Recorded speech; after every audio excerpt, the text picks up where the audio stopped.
ஒரு பெண்ணின் வாழ்க்கை. அவள் நம்பிய கணவன் அவளை எப்படி ஒரு சோதனையின் நடுவில் தள்ளுகிறான் தெரியுமா? இது திவ்யாவின் கதை. பிரகாஷ் மற்றும் பிரியா என்ற தம்பதியர் இருவரும் விவசாயம் செய்து எளிமையான வாழ்க்கை வாழ்ந்து வந்தனர். அவர்களுக்கு 4 பெண் குழந்தைகள். அதில் மூத்த பெண் தான் திவ்யா. அவங்க ஊரிலே அழகான பெண் யார் என்று கேட்டால் எல்லோரும் சற்று கூட தயங்காமல் அவள் பெயரை தான் சொல்லுவார்கள். அந்த அளவிற்கு அழகான ஒரு பெண்ணாக தான் இருந்தாள். மீன் போன்ற கண்கள், பால் நிலத்தில் கலர், அடர்ந்த நீளமான கூந்தல், இருக்க வேண்டிய இடத்தில் எல்லாம் கச்சிதமாக இருக்கும் என்று வர்ணிக்காத ஆண்களே கிடையாது. பார்ப்பதற்கு அழகாகவும் பேசுவதற்கு மென்மையாகவும் எல்லாராலும் விரும்பப்படும் ஒரு பெண்ணாக தான் இருந்தாள். சின்ன வயதிலிருந்தே அவளுக்கு ஒரு பெரிய கனவு, சினிமாவில் நாயகியாக வேண்டுமென்று. கண்ணாடி முன்னாடி நின்று ஒரு நாள் நான் கண்டிப்பாக பெரிய நடிகை ஆவேன் என்று அவள் சிரித்துக்கொண்டே சொல்லி கொண்டிருப்பாள்.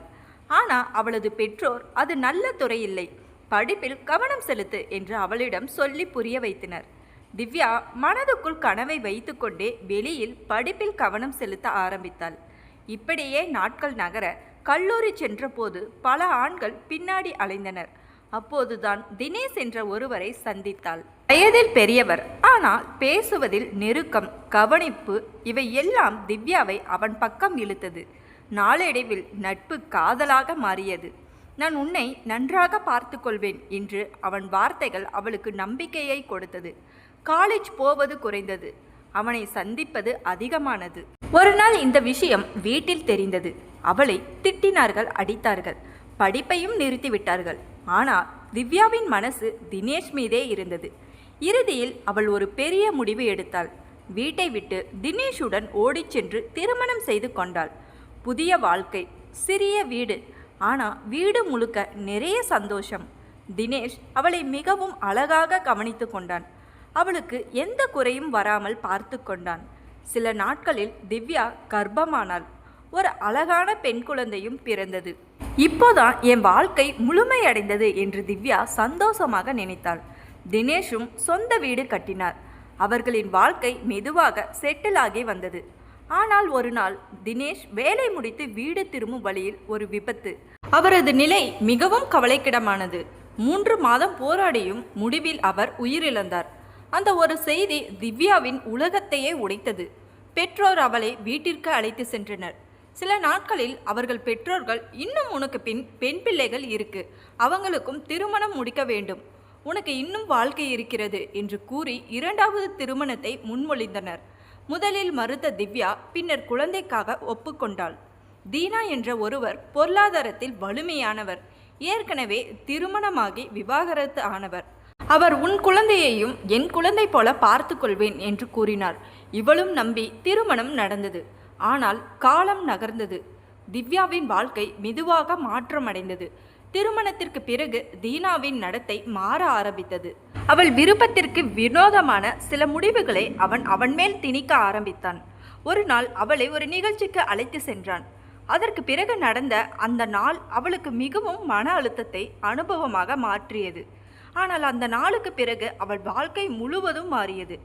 அவளுக்கு விருப்பமில்லாத சில கடினமான சூழ்நிலைகளை சந்திக்க வேண்டி வந்தது. இது சரியில்லை என்று தெரிந்தும் பயம் மற்றும் சூழ்நிலை அவளை அமைதியாக இருக்க வைத்தது. ஒரு நாள் தன் மகளின் பாதுகாப்பு இட்செல்ஃப் ஆபத்தில் இருக்கலாம் என்று உணர்ந்த திவ்யா ஒரு பெரிய முடிவு எடுத்தாள். இங்கே இருந்து வெளியேறணும். மனமுடைந்த திவ்யா இங்கே இருந்தால் தன் மகளையும் இதே வழியில் தள்ளுவார்கள் என்று பயந்து ஏதாவது ஒரு வேலை செய்து மகளை பாதுகாக்க வேண்டும் என்று உடனே அங்கிருந்து வெளியேறினாள். ஆனால் பஸ் நிலையம் செல்லும் வழியிலேயே தீனாவின் ஆட்கள் அவளை தடுத்து மீண்டும் வீட்டுக்கு கொண்டு வந்து விட்டனர். இதனால் கோபமடைந்த தீனா அவளை வெளியே செல்ல முடியாத நிலைக்கு கட்டுப்படுத்தினான். அவன் நடத்தை நாளுக்கு நாள் மாற்றமடைந்து அவளுக்கு மன அழுத்தத்தை ஏற்படுத்தியது. ஒரு நாள் தைரியம் வந்து திவ்யா குளியலறை ஜன்னல் வழியாக குதித்து போலீஸ் ஸ்டேஷனுக்கு சென்று புகார் அளித்தாள். போலீசார் இந்த வழக்கு எங்கள் எல்லைக்குள் வராது என்று சொல்லி வேற ஒரு ஸ்டேஷனுக்கு செல்ல சொன்னார்கள். திவ்யா அவர்கள் சொன்ன ஸ்டேஷனுக்கு சென்றால் அங்கும் அதே பதில் கிடைத்தது. திவ்யா தனது பெற்றோரிடம் சென்று நடந்ததை சொன்னாள். கதை முழுவதும் கேட்ட அவளது பெற்றோர், அவ்வளவு பணம் உள்ளவர்களோடு போட்டி போட முடியாது, போலீஸ் ஸ்டேஷன்களை சுற்ற கோடி ரூபாய் வேண்டும், நம்மிடம் இல்லை, ஆனது போகட்டும், எல்லாவற்றையும் மறந்துவிடு. உன் குழந்தைக்காக ஏதாவது வேலை செய்து கொண்டு வாழ்ந்து கொள் என்று ஆலோசனை கூறினர். திவ்யாவுக்கு வேறு வழி இல்லாமல் தன் கணவனுக்கு விவாகரத்து கொடுத்துவிட்டு சென்னைக்கு வந்து இப்போது தொலைக்காட்சி தொடர்களில் சிறிய பாத்திரங்களில் நடித்து கொண்டு தன் மகளை வளர்த்து வருகிறார். பார்த்தீர்களா நண்பர்களே, இந்த செய்தியை கேட்கும் போதே நம் ரத்தம் கொதிக்கிறது இல்லையா? அன்பையும் பாதுகாப்பையும் கொடுக்க வேண்டிய கணவனே தன் சுயநலத்திற்காக தன் மனைவியை ஒரு பொருட்டாக மாற்றியது கொடுமை. இது திவ்யாவின் வாழ்க்கையில் நடந்த இந்த சம்பவங்கள் வெறும் ஒரு கதையல்ல. இது ஒரு பெண்ணின் சிதைக்கப்பட்ட கனவுகள் மற்றும் தைரியமான போராட்டத்தின் வெளிப்பாடு. இந்த பெயரில் நடக்கும் இந்த விவகாரமான கலாச்சாரம் ஒரு நாகரிகமான சமூகத்திற்கு எவ்வளவு பெரிய சாபக்கேடு என்பதை நாம் சிந்திக்க வேண்டும். பணமும் அந்தஸ்தும் வந்துவிட்டால் மனிதன் மிருகமாக மாறலாம் என்பதற்கு தீனா ஒரு எடுத்துக்காட்டு.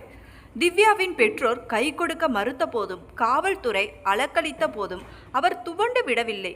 தன் 12 வயது மகளின் எதிர்காலத்திற்காக அந்த நரகத்திலிருந்து தப்பித்து வந்து இன்று சென்னையில் சிறிய வேடங்களில் நடித்தாவது தன்மானத்தோடு வாழ்கிறாரே, அதுதான் திவ்யாவின் உண்மையான வெற்றி. இங்கே நாம் கவனிக்க வேண்டிய சில விஷயங்கள் உள்ளன. பெண்களின் விழிப்புணர்வு கணவனாக இருந்தாலும் சரி, மற்றவர்களாக இருந்தாலும் சரி, அத்துமீறல்கள் நடக்கும்போது ஆரம்பத்திலேயே தட்டி கேட்க வேண்டும். சமூகத்தின் கடமை பாதிக்கப்பட்ட பெண் நம்மிடம் வரும்போது அவளை மீட்டு அதே நரகத்திற்கு அனுப்பாமல் அவளுக்கு புகலிடம் கொடுப்பது பெற்றோரின் கடமை. சட்டம் மற்றும் நீதி எல்லைகளை காரணம் காட்டி காவல்துறை ஒரு பெண்ணின் புகாரை தட்டி கழிப்பது எத்தகைய வேதனை! திவ்யா எடுத்த அந்த இறுதி முடிவு, அதாவது அந்த நரகமான உறவிலிருந்து விவாகரத்து பெற்று வெளியே வந்தது மிகவும் வரவேற்கத்தக்கது. அவமானம் என்று பயந்து அங்கேயே இருந்திருந்தால் இன்று அவள் மகளின் வாழ்க்கையும் சீரழித்திருக்கும். நண்பர்களே, ஒரு தவறான முடிவு வாழ்க்கையை மாற்றலாம். ஆனால் அதைவிட முக்கியம், தவறான சூழ்நிலையிலிருந்து வெளியே வர தைரியம் வேண்டும். திவ்யா தோற்கவில்லை, அவள் மீண்டும் எழுந்து நின்றாள். அதுவே அவளின் உண்மையான வெற்றி. இந்த வீடியோவின் நோக்கம் யாரையும் புண்படுத்துவது அல்ல, மாறாக இப்படிப்பட்ட கொடுமைகள் சமூகத்தில் நடக்கின்றன என்ற விழிப்புணர்வை ஏற்படுத்துவதே. இந்த வீடியோவை உங்களுக்கு பிடித்திருந்தால் மறக்காமல் லைக் செய்யுங்கள், உங்கள் நண்பர்களுக்கும் ஷேர் செய்யுங்கள்.